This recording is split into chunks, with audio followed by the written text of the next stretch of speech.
5 défaites consécutives pour le Racing dans la dernière contre Mont-de-Marsan. C'était il y a 3 semaines avant la trêve. Autant dire qu'il y avait de la pression pour Dimitri Sarzeski, l'ancien joueur du Stade français qui retrouvait ses anciens partenaires. Un petit clin d'œil à Pascal Papé, son partenaire de l'équipe de France. Une petite tape amicale à David Atoub. Mais on n'est pas là pour rire. Dès le début, ce sont, Marc Lévremont, les Racingmen qui prennent le jeu à leur compte et qui profitent des fautes, notamment celle de Sampere au début du match. Oui, des fautes de discipline, des fautes de main, match extrêmement tendu vu le contexte de ce derby qui suivait en plus la trêve internationale. Et c'est vrai que le Racing Métro a été très entreprenant sur cette première partie de match, mais sans réellement conclure. Et les stadistes, puisqu'il faut parler des stadistes et des Racingmen ce soir, les stadistes en noir, vous le voyez, maillot inhabituel, nouveau maillot, et bien obtiennent une faute au sol quelques minutes plus tard, et c'est Julien Dupuis qui était en délicatesse avec ses tirs au but depuis le début de la saison, 35% seulement de réussite avant ce match, il enquille des 40 mètres, Julien Dupuis, il est content, préféré à Jérôme Filleul ce soir, 3 partout. Puis Hugo Banval est sorti, blessé au genou, remplacé par Jérôme Porrical tout de suite dès le début du match. Porrical, premier ballon, et grosse pression, il prend ce qu'on appelle la marée. Ouais, avec une très bonne pression défensive, notamment de Henri Chavancy et tous les joueurs du Racing avec lui, ce qui permet donc au Racing Métro de mener à ce moment-là du match 9-6, il me semble bien. Je pense que c'était 6-3 pour vous contredire. J'étais un petit peu en avance sur le scénario du match. Alors Arriba, le Kinsey, voilà, c'est une consigne de Gonzalo Quesada. Il y a 6 partout à ce match. Regardez, ça c'est la 37e minute. Petite tergiversation. Les Crogneux, le capitaine, demande le tir au but.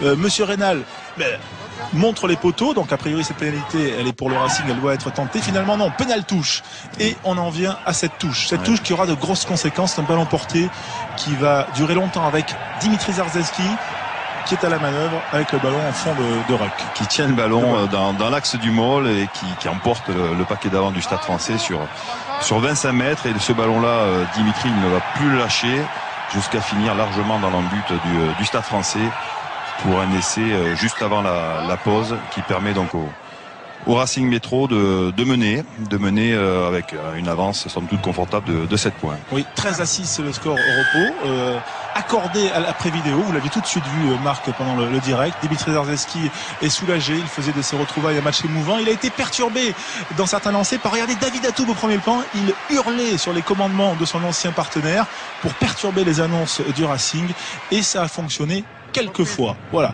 Ce qui a fonctionné également, ce sont les stadistes, les Parisiens qui, en début de seconde période, bien réattaquent cette seconde mi-temps en mettant du jeu, du volume et en poussant les Racingmen à la faute, comme Eddy Benarous.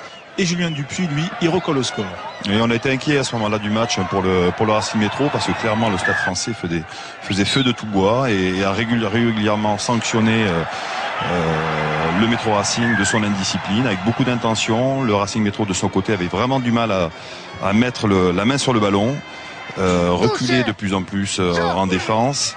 13-9 plus 13-12, la sortie de Dimitri Sarzeski qui va regarder donc la fin de ce match et ses partenaires souffrir en mêlée.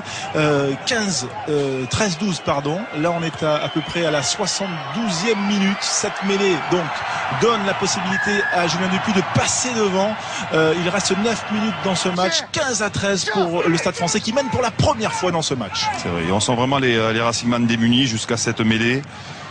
Et ce très beau lancement de jeu, on voit Maxime Machenaud lancer magnifiquement Fabrice Estebanez qui retrouve son compère Henri Chavancy pour une grosse avancée. Henri Chavancy pas tenu, qui se relève, tout le soutien de son paquet d'avant, et un peu plus loin après une série de pick and go, Oli Barquillet qui croise avec Fabrice Estebanez qui s'arrache rageusement pour finir dans l'embut du Stade français et reprendre le score à 3 ou 4 minutes de la fin du match. Et voilà donc le Racing qui repasse en tête puisque l'essai a été transformé. 20-15, il reste 4 minutes de jeu. Nicolas Bézi a fait son entrée côté Stade français. Ce renvoi mal négocié par les stadistes. Vakatawa qui file le long de la touche, qui grille la politesse à tout le monde, qui se retrouve face à face avec Porrical, qui le reprend du bout de la chaussette. Il est mis au sol. Derrière, il va y avoir l'action qui va déboucher sur une pénalité. On joue vite côté Stade français. Il y a le bonus défensif à ce moment-là à défendre. C'est une erreur, une pénalité qui va mener jusqu'à une mêlée qui va mener jusqu'à une pénalité en faveur du Racing. 23-15, pénalité transformée par Maxime Machenaud. Victoire pour le Racing de Gonzalo Quesada et de Dimitri Zarzeski. Et pas de point de bonus pour le Stade français. Non, le Stade français qui a vraiment joué son va-tout pour jouer la gagne, et on l'a vu sur la dernière action, qui a été pénalisé, et les malheureux ne remportent même pas le point de bonus défensif. Oui, et on va écouter Pascal Papé au micro de Romain Magellan. Ça fait 3 fois qu'on laisse échapper des victoires alors qu'on mène à 5 minutes de la fin. Là c'est encore pire parce qu'on prend même pas le point de bonus, donc j'ai envie de te dire que c'est vraiment un match très mauvais.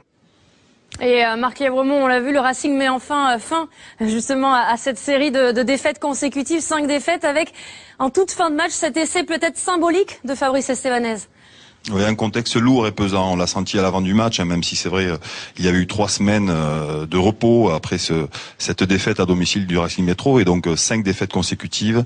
On avait le sentiment que le Racing Métro avait fait l'essentiel du boulot en première mi-temps avec cet essai suite à un ballon porté, et beaucoup de crispation en deuxième mi-temps. Le Stade français qui vraiment avait pris le match en main, et jusqu'à cet exploit de Fabrice Estebanez à 2 reprises, une première percée derrière, un bon service de Maxime Machenaud, et puis cet essai rageur encore une fois, plus sur la fin du match, la toute dernière action, vraiment cette pénalité de Maxime Machenaud qui en plus prive leurs voisins parisiens du bonus défensif. Et il y avait beaucoup de sourires à la fin du match, vous l'imaginez, et certainement une semaine où ce club va pouvoir retrouver pas mal de sérénité.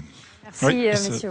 Oui, pardon, François. Et ça peut faire du bien, effectivement, Isabelle. On comprend votre sourire et votre soulagement. En tout cas, on va écouter Dimitri Zarzeski, qui a vécu un derby un petit peu particulier. Il a passé, on le rappelle, 7 ans au Stade français en gagnant un titre, notamment en 2007. Très heureux ce soir, c'était un match qui me tenait vraiment à cœur. Cette victoire, on va bien la savourer.